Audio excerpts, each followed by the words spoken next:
मंडळी, यंदा पेरणीच्या आधी शेतकऱ्यांच्या नशिबी हाल अपेष्टांची पेरणी झाली। शेतात बी पडायच्या आधी संकटांची बीजं रुजली गेली आहेत। शेतकरी पेट्रोल डिझेलच्या नंतर आता खतांसाठी रांगेत उभा आहे आणि हीच मोठी शोकांतिका आहे। पेट्रोल डिझेलच्या वाढत्या दरांनी आधी शेतकऱ्यांचं कंबरडं मोडलंय। मशागत महागली, वाहतूक महागली, वाहतूक उत्पादन खर्च गगनाला भिडला आणि आता युरिया आणि इतर रासायनिक खतांसाठी भल्या पहाटेपासून रांगेत उभं राहण्याची वेळ शेतकऱ्यांवर आली। खरीप हंगाम सुरू झाला, पण शेतकऱ्यांच्या मागे लागलेलं संकटांचं शुक्ल काष्ट काही केलं संपायचे नाव घेत नाहीये। शेतकऱ्यांच्या स्वप्नांवर महागाईचे काळे कुठ्ठ ढग दाटून आलेत। डिझेल महाग, बियाणं महाग, औषध महाग, खतं महाग आणि त्यात भर म्हणून खतांची टंचाई।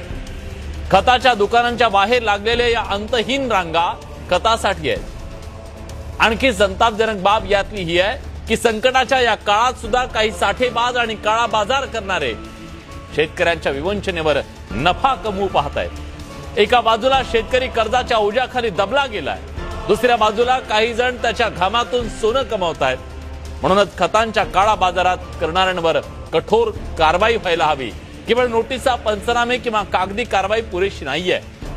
कृषी विभागाच्या फिरत्या पथकांनी अशा साठेबाजांवर थेट गुन्हे दाखल करायला हवेत, परवाने रद्द करायला हवेत, पण पुरवठा सुद्धा तितका सुरळीत करणं गरजेचं आहे। कारण जे शेतकऱ्यांच्या अडचणींवर व्यापार करतात त्यांच्यावर दयेची नाही, कायद्याची भाषा चालली पाहिजे। सरकारनं ऑनलाईन बुकिंग, डिजिटल वितरण व्यवस्था, ॲग्रीस्टेक सारखे अनेक उपक्रम राबवले। हेतू चांगला आहे, पण वास्तवात अनेक शेतकऱ्यांसाठी हे तंत्रज्ञान मदतीपेक्षा नवा अडथळा ठरतंय का? ज्याच्या हातात स्मार्टफोन नाही, ज्याला इंटरनेटची सवय नाही, त्याच्यासाठी ही डिजिटल व्यवस्था अनेकदा आणखी एक रांग बनते। आणि या सगळ्या वेदनांच्या मुळाशी एकच सवाल आज उभा आहे। उत्पादन खर्च वाढतोय, पण उत्पन्न वाढत नाहीये।